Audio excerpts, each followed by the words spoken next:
Eşqinə xəstə düşmüşəm, sən də mənim dərdimə dərman kimisən.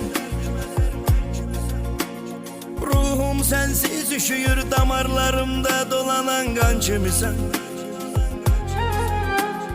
Mən səni sevməyimi günah eyləmədim, həyatımda səhv elədim. Narzular qaldı yarım, narzuları əllərimlə məhv elədim. Yadındadırmı sən idin tək nəfəs almaqmı səbəbkar ürəyim? Nə məni özgələr də ara, nə məni özgə ürəkdə axtar ürəyim. Qənim kəsildi mənə, sən qəsdimə durdun qəti düşmənim kimi. Mən necə yandım yanacaqsan kül olub, qəm kədərlə mənim kimi.